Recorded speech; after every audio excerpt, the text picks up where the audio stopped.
సరిపోతుందా వెళ్తురు? అదిగో voice. Hare Krishna.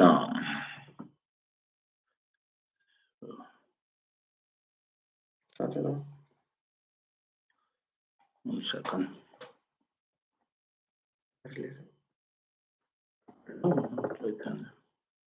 Hare Krishna Krishna Krishna Krishna Hare Hare Hare Rama Hare Rama Rama Rama Hare Hare Hare Krishna Krishna Krishna Hare Hare Hare Rama Rama Rama Hare Hare. Hare Krishna Krishna Krishna Hare Hare Hare Rama Rama Rama Hare Hare. Hare Krishna Krishna Krishna Hare Hare Hare Rama Rama Rama Hare Hare.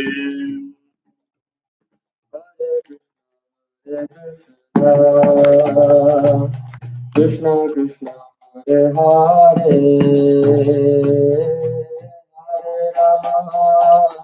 Hare Rama Hare Hare Krishna Krishna Krishna Hare Hare Hare Rama Rama Hare Hare. Hare Krishna Krishna Krishna Hare Hare Hare Rama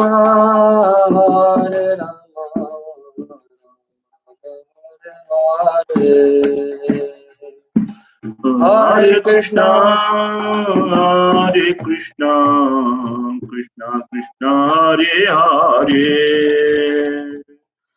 Hare Rama Rama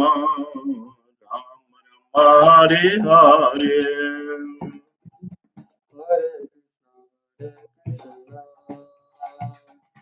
Krishna Krishna Hare Hare Rama Hare Hare. Hare Krishna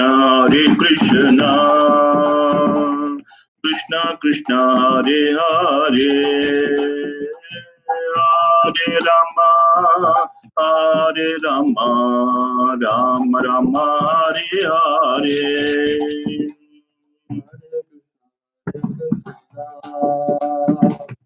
Krishna Krishna Hare Hare Hare Rama Hare Hare. Hare Krishna Krishna Krishna Hare Hare Hare Rama Rama Hare Hare. Hare Krishna Krishna Krishna Hare Hare Hare Rama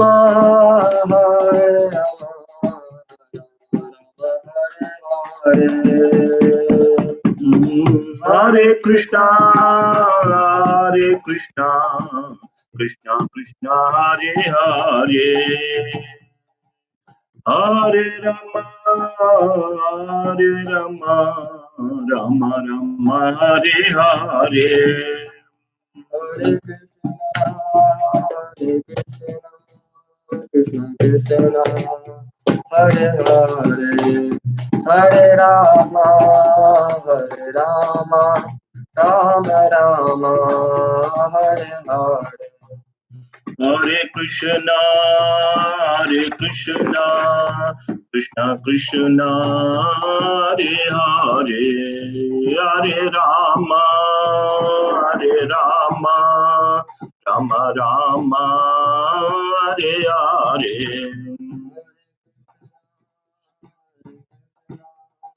Krishna Krishna, Hare Hare, Hare Rama, Rama Rama, Hare Hare. Hare Krishna, Krishna Krishna, Hare Hare, Hare Rama, Rama Rama, Hare Hare.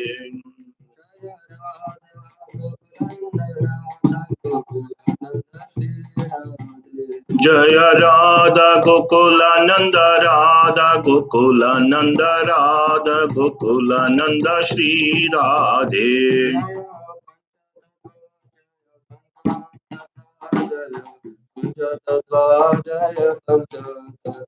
Jaya Pancha Tattva, Jaya Pancha Tattva, Jaya Pancha Tattva, Jaya Pancha Tattva.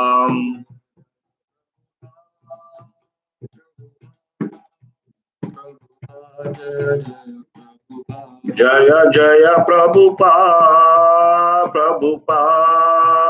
Prabhupada, Jaya Jaya Prabhupada.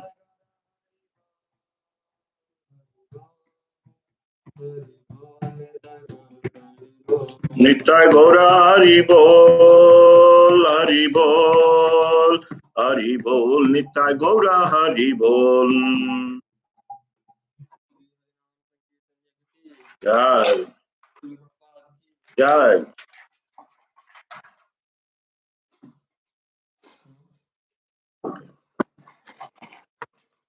Om Namo Bhagavate Vasudevaya. Om Namo Bhagavate Vasudevaya. Om Namo Bhagavate Vasudevaya. Om Namo Bhagavate Vasudevaya. Om Namo Bhagavate Vasudevaya. Narayanam Namaskritya Naranchaiva Narottamam Devim Saraswatim Vyasam Tato Jayam Budhirayet.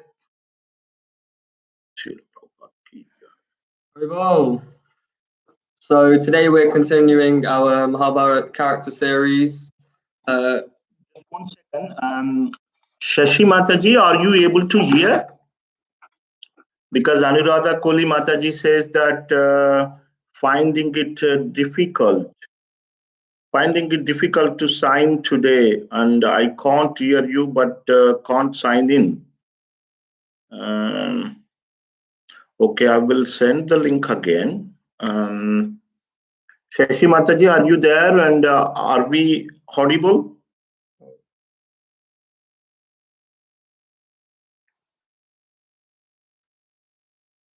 Hare Krishna. Yes. Hare Krishna. Okay, that is audible. Yes, I can. You can. Mataji can hear. Maybe we will send the link to Anuradha Koli Mataji again. So take the blessing. So just before I start, I'd like to take the blessings of the senior Vaishnavas who are listening. I'm by no means qualified to talk on this subject myself, but I'm just repeating what I've heard from other senior devotees. How much questions? Yeah. And so before I'd like to start, I'll just take the blessings of the senior Vaishnavas. Also, as we are continuing with our Mahabharat character series, this week we are focusing on the character of Vidhura and learning lessons from the life and activities and teachings of Vidhur. So before we start, we always have to talk about why Mahabharata. What's relevant? It's a history book, if anything, about something that happened 5,000 years ago. And why is it going to be relevant in the modern day? How's it going to affect my life personally? And it's important to recognize that in these itihasas and puranas that are given, this Vedic literature is important because these narrations are given, but alongside these narrations, we also have applications in our modern day, and we can learn lessons from the events that have happened in those stories and activities. So that's why it's important still to this present day to learn and listen about various pastimes and activities from the Mahabharata and Ramayana, even though they may have happened, they may be describing events that happened long ago. They're very much applicable to our present day situation. So to start off with Vidur, he is the stepbrother. The character that we chose today is Vidhura. We can learn a lot of lessons from him as a wonderful character from Mahabharata. Yes, go on. So Vidur is the half brother of Dhritarashtra and Pandu. And so the story goes that when there was no heir to the kingdom because Vichitravirya and Chitrangada had both died, Satyavati went to Bhishma and said, "Well, I need you to have children so that we can carry on this dynasty." And Bhishma Dev said, "No, I've taken a vow that says I'll be celibate for the rest of my life and I won't engage in this." So then Satyavati asks her son Vyasdev, who has compiled all this Vedic literature, and she asked Vyasdev to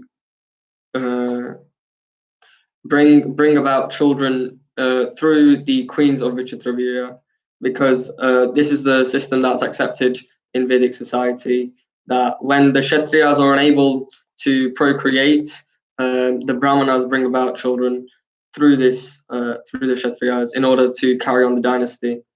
And so Vidur is actually the son of a maidservant, that Ambika's maidservant, along with Vyasadev. And it's described that because the maidservant served Vyasadev so caringly and affectionately, that she would have a very intelligent and wise and dharmic child. However, because he's born of a maidservant, he would not be accepted in that society to become king. And so instead, throughout the Mahabharata, Vidur is often seen as an important advisor and minister, but he's never ever taken the role of the king himself because he's unable to do so. And Vidur is no ordinary character. In fact, Vidur is the incarnation of Yamaraj, the Lord of Death. And there's an interesting story behind this. Once upon a time, there are these two thieves, and they're running away from the king's soldiers. And so as they're running away, they decide to hide in the ashram, or in the hermitage of Manduka Muni, who is silently meditating at the time and is unaware of the thieves' presence. So they secretly go and hide in his hermitage.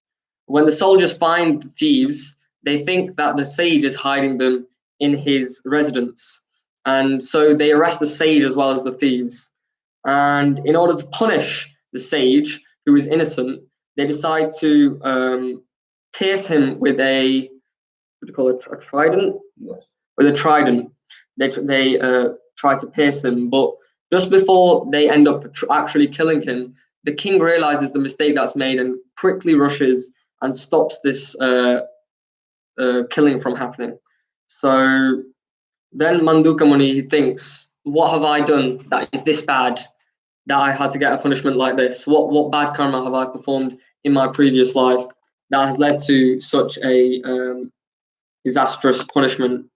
So then he decides to go to Lord Yamaraj, and he goes there and then asks, what is it that I have done that has resulted in this punishment, or what activity have I performed that has led to me undergoing the experience of my bad karma? And here, Yamaraj narrates that once when you were a very young boy, you, at the age of 5, you pierced an ant with a blade of grass. And for this action, you've been punished with this incident that you have now undergone. And Manduka Muni points out that the child has no concept of understanding of what's right and wrong. And therefore, the principles of karma should not be applied to a child, because they don't have the mental capacity of even judging, okay, this action is correct, this action is incorrect. And so he curses Yamaraj, actually, saying that your carrying out of karma, or your actions that I have been given, these are not the actions that I should have undergone. So you yourself you've messed up in this situation, and therefore I curse you that you will have to take birth on earth for 100 years in a lower class family, the family of a Shudra, and you will have to remain there for a certain period of time in a human body. And so Yamaraj takes this curse, and in this incarnation appears as Vidhura. So there's an important point which has to be mentioned here, which is that of karma. We all know this rough idea that what goes around comes around, and the actions that we perform will lead to consequences depending on those actions. Another interesting point in the Mahabharata where this concept of karma is also mentioned is Dhritarashtra asked Krishna, why were my 100 children killed before me in such a ruthless manner? Why did I have to witness the death of all my children, all my sons? Then Krishna points out, 50 lifetimes ago, you were a hunter, and you killed 100 baby birds, newly born birds, and therefore you've undergone this killing. You've had to witness this murder of all your children in such a horrific manner in the Mahabharata world. And then Dhritarashtra asks, so if that's 50 lifetimes ago, why am I experiencing this now? Surely I would have experienced it prior. Why have I only experienced it now? And then Lord Krishna points out that to have 100 sons, or to have any children, one needs a certain amount of punya, of piety, so that they can have a child. And so you were, every single lifetime, you were only accumulating enough punya or piety to have 2 sons or 2 children. And so therefore, after all this piety is built up, then this karma could be executed, and then you could undergo the consequences of your actions. So this is just an example of how whatever we do, the actions that we perform will have the consequences for it. So sometimes in life we think, oh, why is this happening to me? Why do I have to undergo this? Why not someone else? Why just me? And that's because actually we need to realize that this is just another method of getting rid of our past karma. And so we may have done something horrendously bad in the past, which is now leading to a small consequence or a consequence here, nevertheless. This can also be applied the other way. If we commit bad activities now and we think, it doesn't matter, you only live once, let's just relax, let's enjoy, let's do whatever we want, then you'll also experience the consequences of those actions in lives to come. And so this point of karma is made here, that whatever actions you do, you'll have to undergo the result of those actions.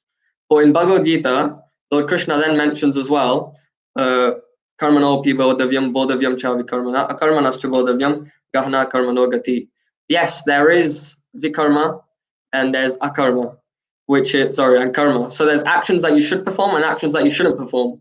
But alongside these actions, there are also actions that you can perform that bring about no fruit, because these actions are above the modes of karma, the reactions of karma, the laws of karma.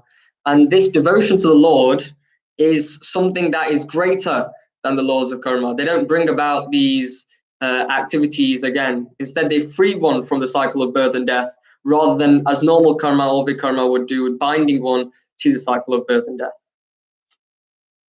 However, in Vidhura's case, it was. So yeah, so this is the external reason why Yamaraj was born in a Shudra family or a supposedly lower class family, because Yamaraj himself is actually a great devotee of the Lord. In the Srimad Bhagavatam, it's mentioned that among the 12 Mahajanas, a list of great devotees is given, 12 great devotees, and one of these great devotees of the Lord includes Yamaraj himself. Others such as Lord Shiva, Bhishma Dev, Lord Brahma, etc., etc.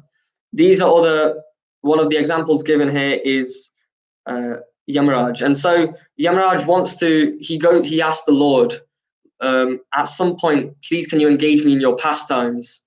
And so the Lord brings about this scenario that supposedly makes it look like he's forced to appear and help in the pastimes of the Lord in the Mahabharat. And so this is actually the internal reason that we see for the birth of Vidura. Yeah, this way he came down to the planet Earth and participated in the pastimes of Lord Krishna and associated with Lord Krishna. And he had a holiday for 100 years from his job, a wonderful holiday. Yeah, actually, Yamaraj is a post in a sense that someone has to do that job of designating who undergoes what punishments and what actions happen to who. And so this job was given to Aryama, who is the one of the presiding deities over the ancestors. And so he had to take this role as long as Vidura was on this planet. Yeah, Yamaraj was on the planet as Vidura. Mm-hmm. So this is just the background of why Yamaraj himself was involved in the Mahabharat war.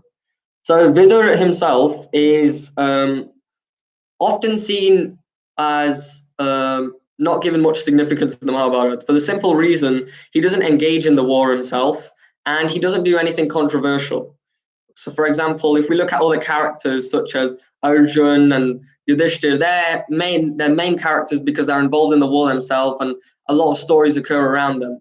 For example, with Karna, then and Ekalavya and things like that, they've some controversies there, but Vidura is very straightforward as a character and he's always on the side of Dharma and therefore he's not often talked about so much. But actually it's really important to understand, and we'll come to this again at the end, how Vidura himself is the only person who can, not the only person, but one of the people that you have to realize is a true friend. Vidura himself doesn't look at the attachment of mundane things, but focuses on a higher principle. And we'll get to this again at the end. So Dhritarashtra and so Pandus had young children, the Pandavas, and Dhritarashtra had his children, the Kauravas. And originally, Dhritarashtra was very loving to the Pandavas. He was a normal paternal uncle, as a normal uncle would do.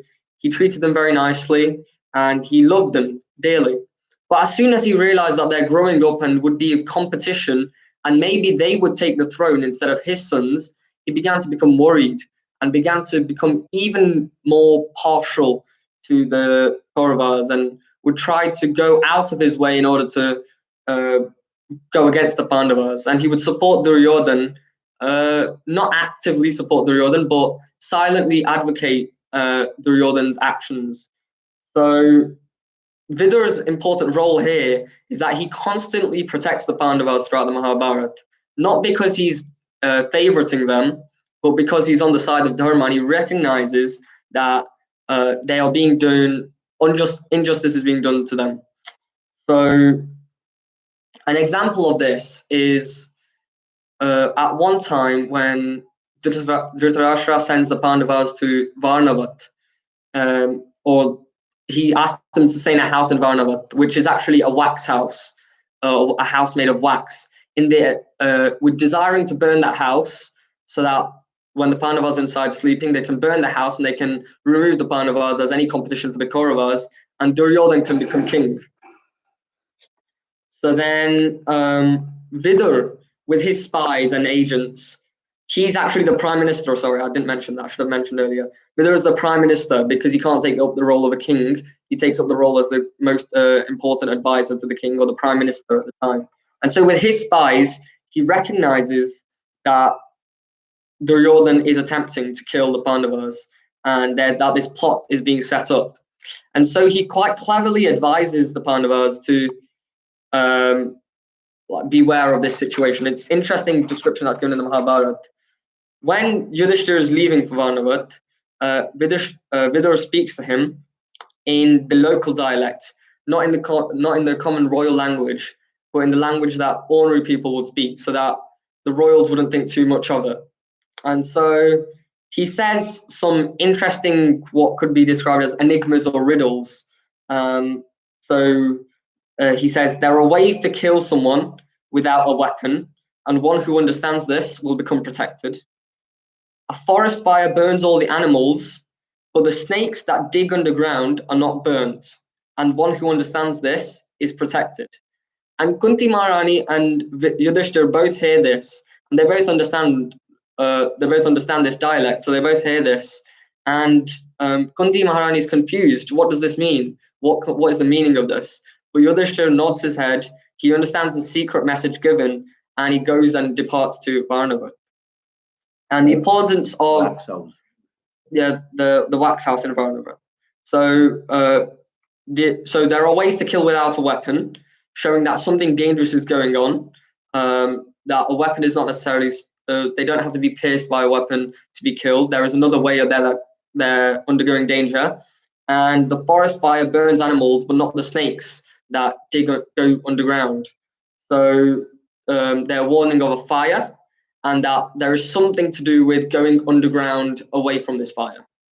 So this is the message that Yudhishthira Maharaj understands. So this is just an example of how Vidura is protecting the Pandavas even in times of injustice to them. And then he cleverly devises a plan in which a tunnel is dug out of the house, and then the wax house is set alight without the Pandavas inside, making it appear that they had died even though they haven't. And Vidura is the mastermind behind this, and he's often there making sure that dharma is kept. So he's always on the side of righteousness. He's never ever thinking, oh, my brother's Dhritarashtra, I've already done enough, I'm just going to be quiet now. But he constantly is there trying to help the Pandavas. Another example of this is when the dice match happens, the first gambling match happens, and Draupadi is disrobed in the assembly hall of all the Kauravas, and with everyone being around, Draupadi is viciously disrobed by Dushasan, but she puts her hands up and prays to the Lord, and so unlimited sari is provided for her, so that Dushasan cannot do anything to her. And after this event, Vidur is the first person to criticize Dhritarashtra and everyone else there for not doing anything, and he demands that Dhritarashtra actually gives back everything that's the Pandavas have lost in that gambling match. And Dhritarashtra, he agrees, and he just gives back everything. And Duryodhana and Shakuni, they're fuming, they're completely enraged by this, because they'd worked so hard in order to take everything away. And after a second gambling match, which Yudhishthira again agrees to, then they are sent into exile for 13 years and then 1 year of, 12 years and then 1 year of incognito, back into exile. But this is just another example of when Vidur is stepping up for the Pandavas and trying to protect them and trying to take care of them. And during this period of time, Kunti Maharani is not sent out on exile, because Vidur decides to shelter her at his home. So these are the various ways that are given in the Mahabharata of how Vidur is protecting, always looking out for Pandavas, protecting them, and trying to ensure that dharma is followed. So when it comes to Dhritarashtra and Duryodhana, this is also important, so try and keep this in mind for why he's a true friend. He openly criticizes and tells off and always disagrees with Duryodhana's actions, even with Dhritarashtra and Duryodhana. There's no sly, cunning way of him trying to go against them in the same way that they're going against the Pandavas. He's openly saying, this is immoral, this is incorrect, you shouldn't be doing this. And when Duryodhana is born himself, he realizes that inauspicious omens are seen. So he tells Dhritarashtra immediately that you should give up this child, because if you keep this child, it will result in the destruction of your own dynasty. But because Dhritarashtra is so attached to Duryodhana, he doesn't listen to this advice. He doesn't heed this advice. And so when Krishna goes as a peace messenger for the Pandavas, as an envoy of peace, he is, in a sense, humiliated by Duryodhana, or Duryodhana attempts to humiliate him and disregards everything that he says, and says, what to speak of 5 small villages, I won't even give the Pandavas a single bit of land that fits under a pin drop. And he goes against everything that Krishna has said. And then Dhritarashtra comes to Vidhura for advice and says, okay, what shall we do now? And Vidhura says, you are keeping in your household this Duryodhana, who is nothing but offense personified. And he says this directly while Duryodhana is there present. And Duryodhana is enraged and his eyes have become red like coal. And then he shouts at Vidhura, who are you? Who is this person? Who is this fellow? Some mistress's son that's trying to give advice to the king of Hastinapur. And just get out of this place immediately. And then when Vidhura sees this, he's hoping that Dhritarashtra will say something like, don't offend your uncle, or don't insult your uncle in such a manner. But instead, Dhritarashtra says, don't offend the prime minister in such a manner, or don't insult the prime minister. And this is important because he realizes that Dhritarashtra is more attached to his own son than to following the advice of the good of his own brother, in fact, because he doesn't see the relationship as a brother, but rather he's blinded by his attachment to Duryodhana. He's willing to just agree with him and go ahead with him without properly taking into advice the other things which have been said by Vidhura. And so after hearing this, and after hearing that Dhritarashtra is now in such a lowly manner, just rejected him in a sense, Vidhura, he quietly walks out after placing his bow, and he leaves that place completely. And no, we're not there yet. And he leaves that place, and then he puts his bow aside. And it's described that in the Mahabharat, when the great devotees are there, they can actually withhold the bad karma which is about to come to a certain group of people. Because of the association of the pure devotees, that bad karma is not able to act. So as soon as Vidhura left Hastinapur, it is said at that time the destruction of the dynasty is confirmed. Because of Vidhura's piety, he was withholding or stopping the bad karma from actually happening or taking place in Hastinapur.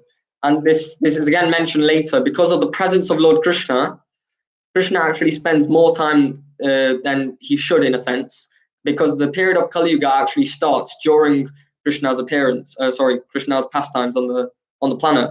But because Krishna is present there, the effect of Kali Yuga is not able to take place because it's being withheld by the Lord. And so actually I've heard this recently in a lecture from another senior devotee, that it was mentioned that a pandemic like this would come. It's predicted somewhere in the scripture, a pandemic like this would come, but because of the devotees of the Lord, it will be withheld until the point where Earth is at a breaking point, and then it would be released. And I thought it was quite interesting that class that I heard was given maybe 2-3 years ago, before this coronavirus pandemic was even a thing. And how correct it is, in the sense that as soon as Earth reaches a breaking point, this pandemic has now been unleashed upon us. So this is the point is mentioned that Vidhura, he stayed there, he tried to correct the actions of Dhritarashtra and Duryodhana, but when he realizes that all his attempts are going futile, at that point he leaves. He doesn't run away from his problems, but he attempts to try and solve them before he departs, which is something that we all need to try and do. Often when problems come in our life, we try and run away from them, we try and leave them. But instead, we should do our best, and then if we still can't succeed, we should leave them and move on and take shelter of the Supreme Lord. So he goes, and Lord Krishna is, after this peace messenger situation, Duryodhana offers him a nice meal to eat.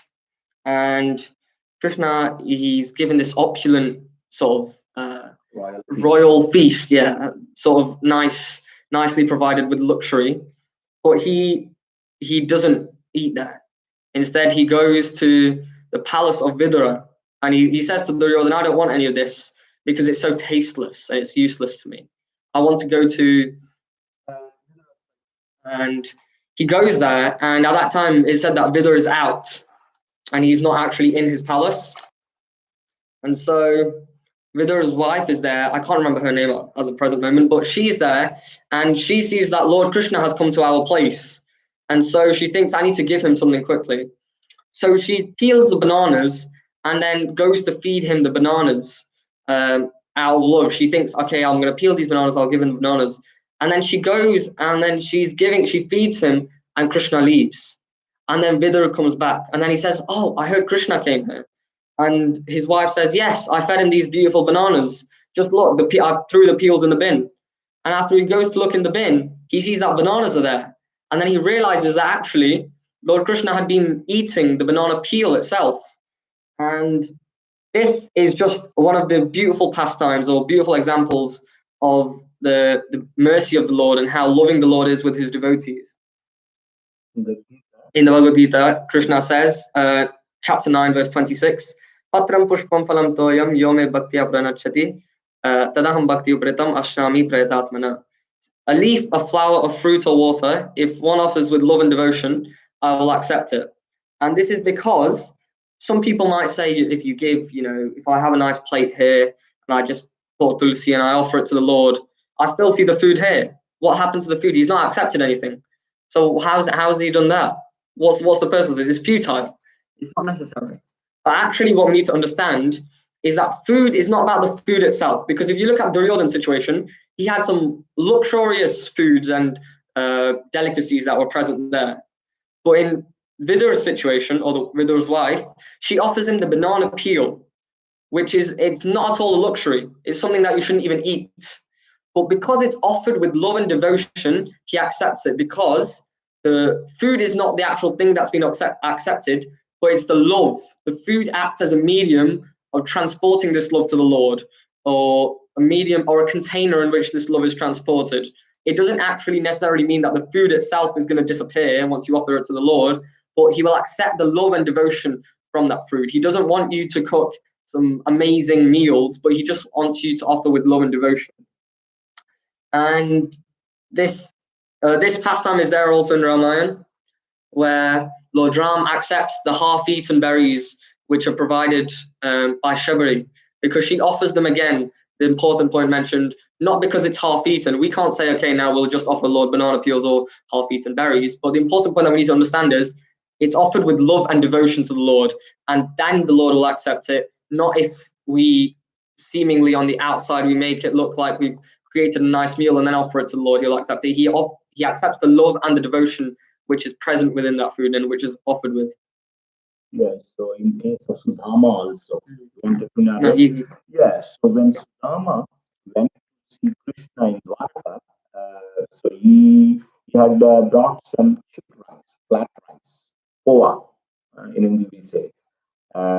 So Krishna forcibly took it from him and ate it.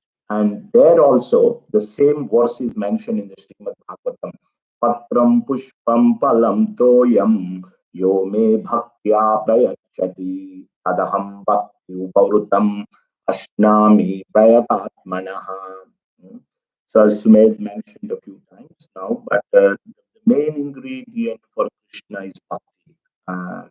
That is what we all need to develop. Krishna was invited for a royal feast by Duryodhana, and disregarding that, he went to Vidura's place. Where there is love, where there is devotion, Krishna comes there. Krishna is attracted by the devotion. He's all attractive. Krishna literally means all attractive. But what attracts him? What attracts the all attractor? Bhakti. Bhakti attracts the all attractor. So this is a very beautiful pastime which is mentioned of Lord Krishna eating and accepting the banana peel at Vidura's place, rejecting Duryodhana's luxurious feast. So after Vidura leaves Hastinapur, he decides that he doesn't want to take part in the gruesome war which is about to happen. And so instead, he goes on pilgrimage of Bharatvarsha, or India. He goes on pilgrimage through these holy places, and he spends time thinking of the Lord there, and then he gets the association of the Lord's devotees. So this point is mentioned first, that you can turn, we've said this many times, but you can turn the challenges into opportunities. So although it might look like a challenge, he's now been kicked out of Hastinapur, he turns that straight, flips it, and then he uses his time best and goes on pilgrimage and develops his Krishna consciousness. And although he thinks that, people might think that, oh no, I've been kicked out, I don't know what to do. He feels relieved. He thinks, I've done my best, and now I've been freed from my position, and now I'll be able to focus on developing myself instead of trying to repeatedly correct the actions of others. So he thinks that it's actually a blessing. So yes, so scriptures teach us so many things like that. In our daily life, we are forced to encounter these challenges, these obstacles in our daily life. That is the nature of this world.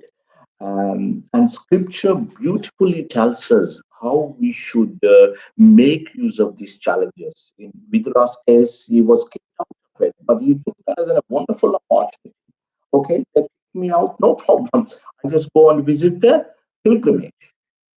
I just visit holy places.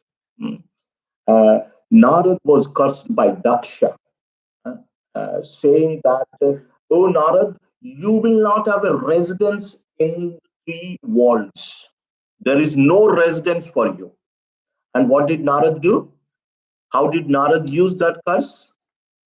Okay, I don't need a residence. I'm a preacher. So I'll go and preach everywhere. All over the three worlds, he'll be roaming all the time. Like that. So always try to think that how we can turn these challenges into opportunities. In Parikshit Maharaj case, he was cursed to die in 7 days by snake bite. And so Parikshit Maharaj took that an advantage, and then he heard Srimad Bhagavatam those 7 days and 7 nights. These are some of the beautiful things that we get from the scriptures. How we should turn these challenges into opportunities. Even Arjun's case, Arjun had a difficult situation, whether to fight or not to fight. Then he took that opportunity to surrender to the Lord. Oh, my Lord, I'm confused. Then guide me. And then he was guided by Krishna. And then at the end, he said, Parishe Vachanam Tava. I will do whatever you say. And that's how Arjun fought. Yes, this is one of the important things that please don't think that, even if you become a devotee, then don't think that you will be free from problems. But devotees know how to use those problems into opportunities. That is the main thing. How we can turn these challenges into opportunities. That's what a devotee knows. And we know that in Kunti Maharani case also, Vipada Santutaha Shashvata Tatra Tatra Jagat Guru Bhavato Dharishanam Yatsyad Apunar Bhavadarshanam. Oh Krishna, let me have more calamities. Whenever the calamities are there, I can think of you. By thinking you means I'm not seeing the birth again. Whenever I think, then I know that I'm not going to see the birth again. That means when we think of Krishna, we will go to Krishna. Krishna also says in the Gita, if you think of me, you come to me. So problems comes, that is the nature. And then we can study the life of devotee. The best way to perfect one's life in devotional service is to study a life of pure devotee, because we know how they lived. then we can try and implement in that in our life. So in Vidura's case, he was kicked out of the royal palace, and he said, no problem, use this opportunity. And then he went out and visited all the holy places. And so, in this pilgrimage, or on the during this pilgrimage that he goes to, he encounters Uddhav and Maitreya Muni. And Uddhava is a close associate of Lord Krishna. And Uddhav narrates to Vidur how the Yadu dynasty have ended their pastimes on this planet. And then, becoming slightly disheartened by this, he asks of all the details and incidents. And Uddhav mentions how Lord Krishna also has left, and Lord Balaram is not here anymore. And then that Uddhav is now what do you call it? He's meant to carry on this mission of the Lord. Yeah, he was ordered by the Lord to stay on the planet while Lord was winding up his pastime on the planet. Yeah. And so along with this, he also meets Maitreya Muni, who is a great devotee of the Lord, and he asks questions very nicely. In the third canto of Bhagavatam, there's these wonderful questions that are asked by Vidur to Maitreya Muni, and he asks about how he can become a better devotee, and how he can improve his Krishna consciousness, and how he can think of the Lord more. And he asks all these doubts, he asks to Maitreya Muni, and Maitreya Muni instructs him very nicely on how he can improve and how he can develop himself, and also clarifies all his doubts. And from that, we can also learn not only that when we have doubts where we should turn to the spiritual master, because they will give us the bona fide information and the correct way of correct perspective on those problems. But we should also realize it also teaches us how we should ask a question. We should not ask in a challenging manner, but if you look in the way that these questions are asked by Vidur, he's very humble and very genuine. And he's asking not because he wants to challenge someone or to show off or to boast, but he's asking because he genuinely wants to improve himself and improve his Krishna consciousness. And this is one of the lessons that we can learn from Vidur. And Maitreya Muni gives these wonderful descriptions of Krishna's pastimes, and also then talks about the cosmos and Krishna's other pastimes to do with creation, and clarifies all of Vidura's doubts in this manner. And so the important point that's mentioned here is Vidura was slightly despondent when he heard that Lord Krishna has left this planet. And so he starts meditating on the Lord. And at this point, Maitreya Muni, in a sense, is sent to him, because although it might appear that this is just an unexpected encounter, actually, when we think of the Lord in problems like this, or when at times of despondency, the Lord will send his devotees to clarify our doubts and help us. So I'm trying to think. So in the case of Vidur, Maitreya Muni was sent in order to help and clarify his doubts. And so similarly, when we undergo problems like this, if we think of the Lord will send his help to us somehow or another, whether that be by the means of another devotee, or whether it be through a realization that we have. So it's important that whenever we are despondent in times like in despondent times, that we take to the shelter of the Lord, because he will do what's best for us. Yeah. One other point, Vidura, when he went to pilgrimage, he met Uddhav, and then he met Maitreya Muni, and he asked several questions to Maitreya Muni.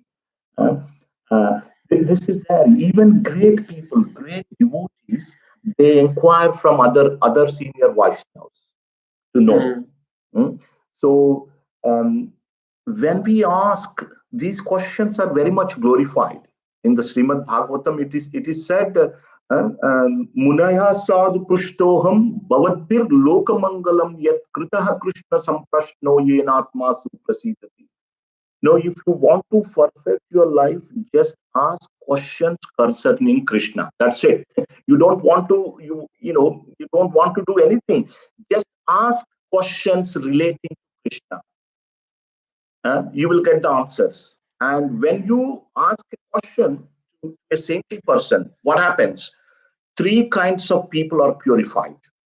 Hmm? Just as Mother Ganga purifies three worlds, the upper world and the middle world, that is our earthly planet, and there is a lower planetary system. Three places are purified: upper, middle, and lower. Ganga flows in three regions. Similarly, three variety of people are purified when you ask questions concerning Krishna: the speaker, and the ask, the person who asks the question, and the people who hear. Uh, so when we ask the question, we purify. It's interesting. And then when we speak, we purify as well. And when we hear, those people also purified. Three varieties of people are purified.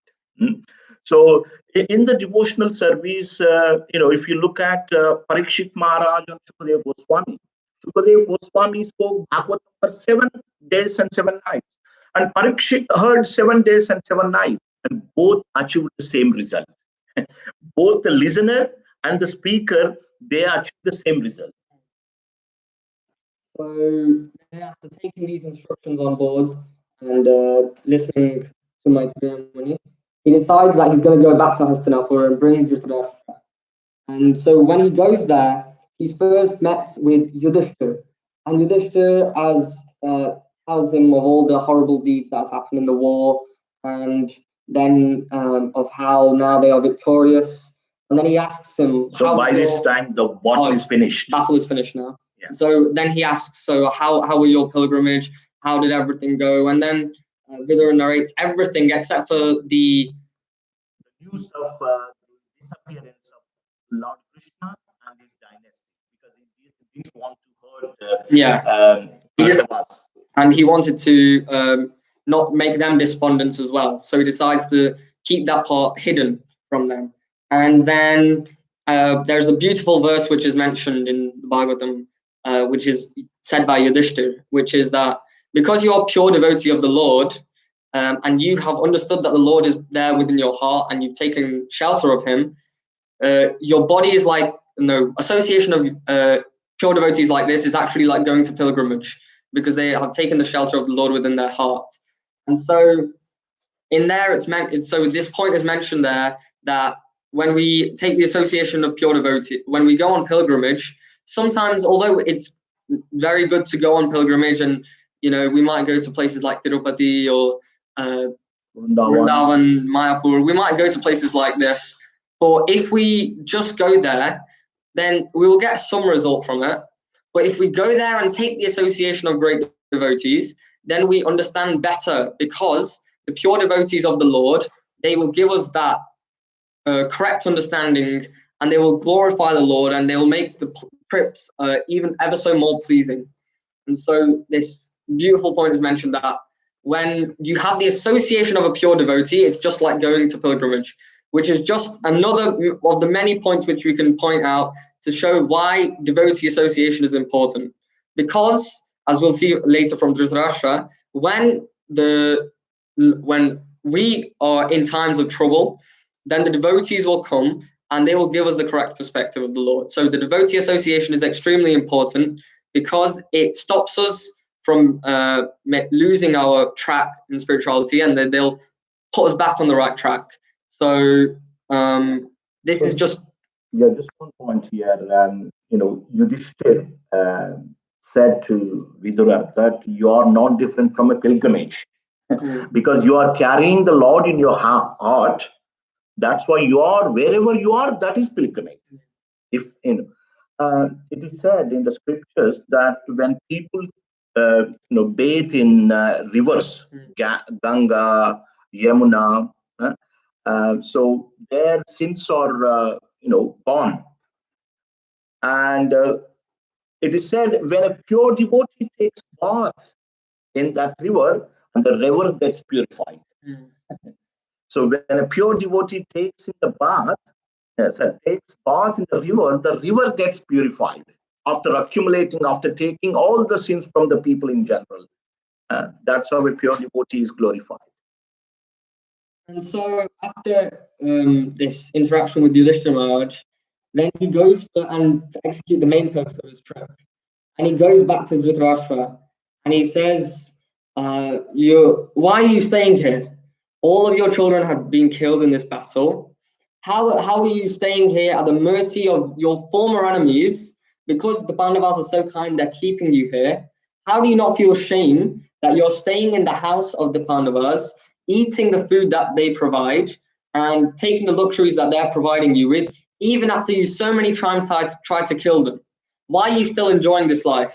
Look, your liver is gone, you're coughing mucus. This is not the time to be enjoying luxurious life. Get out of this kingdom, come with me, let's go to the forest and try and perfect our life and devote our life to the Lord. And he pulls Dhritarashtra out of Hastinapur, and Dhritarashtra and Gandhari, they come along with Yudhishthira, and they both, after they think of the Lord, they focus on the Lord, and they both are delivered. And it's said that Dhritarashtra gives up his body by his internal fire itself, which manifests outside. And he becomes delivered by this. So even a person who is so degraded like Dhritarashtra, who tried many, many times to kill the Pandavas, who's many times supported adharmic actions and supported Duryodhana, even he became delivered. He became liberated. And the reason for his liberation is because of the association of Vidhura. So this is why Vidhura is a true friend. A false friend is one who often will flatter you in front of your face and then gossip behind your back. And here we can say an example in the Mahabharat. Karna is a yes man. Someone, although he's presented as a hero, someone who, to Duryodhana himself, he will praise Duryodhana. He'll say, I'm so grateful for all your actions and this is what you've done. But actually, even sometimes behind Duryodhana's back, when Lord Krishna asks Karna, will you change sides and come to Pandavas? He says, I would like to apologize first for what Duryodhana did to you when you came as a peace messenger.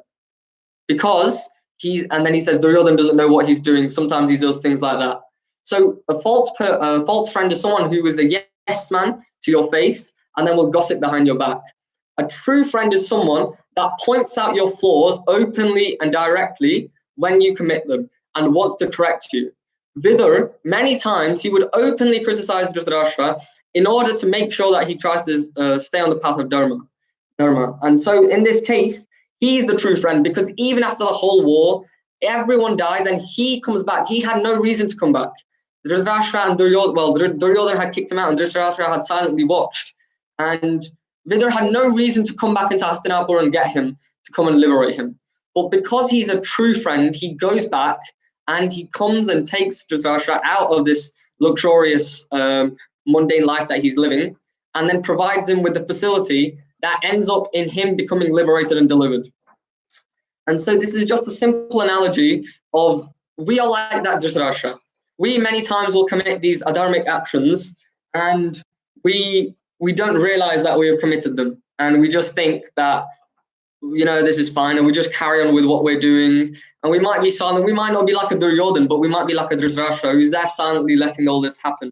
And the spiritual master, or the bona fide spiritual master, he's like Vidhura, the pure devotee, because he will come even after we mess up countless times, and he will ensure that we become liberated. He will ensure that we become delivered, because Vidhura had no reason other than he had no personal gain that he was going to get by going back to Dhritarashtra and bring him out of Hastinapur. But he did it in order to deliver Dhritarashtra from his fallen condition. And it resulted in the deliverance of Dhritarashtra and Gandhari, even though they had seemingly supported adharmic actions. So this is the importance of a pure devotee's association. And it also highlights why Vidhura is actually the true friend in the Mahabharata.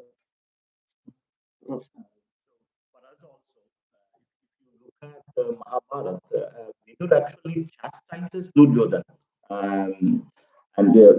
because he's still there, eating the food that is provided by Pandavas now, and he chastises him like anything, and took him out, and then they went to Himalayas, then they, practiced mystic yoga, and then they left their body. Both Gandhari and Dhritarashtra, and that's how they perfected their life.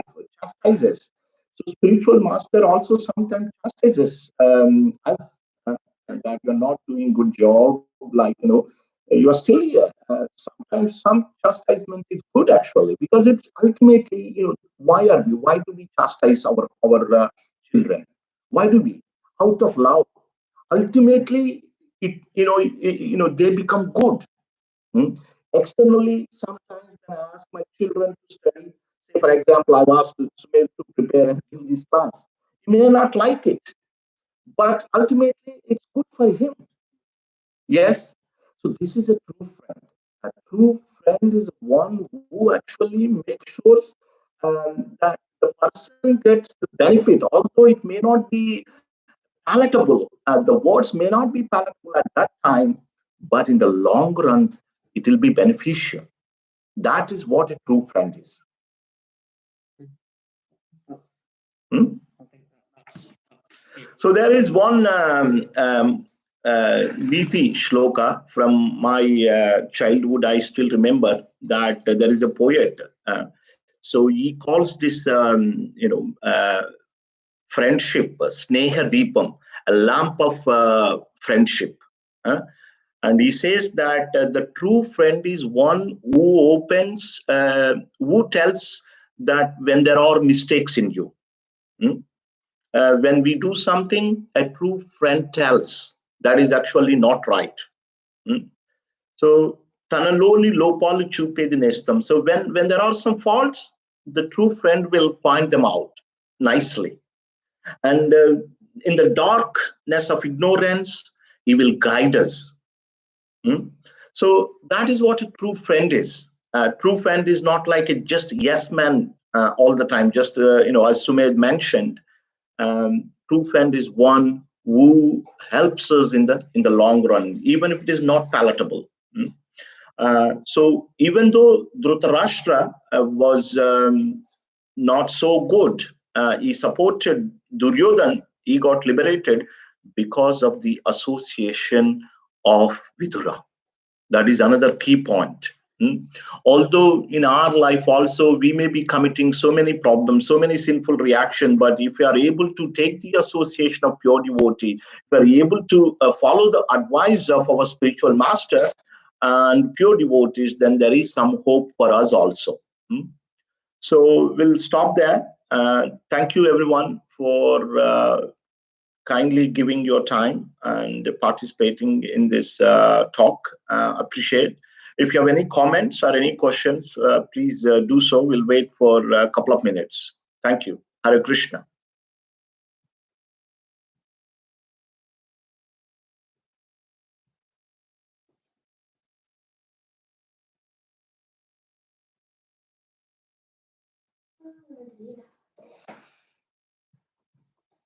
Thank you, Shasti Singal Mataji. Thank you. So there may be others, but they are unable to comment. I think they might not all logged in. Okay. Hare Krishna. Thank you. Hare Krishna. Hari Bol.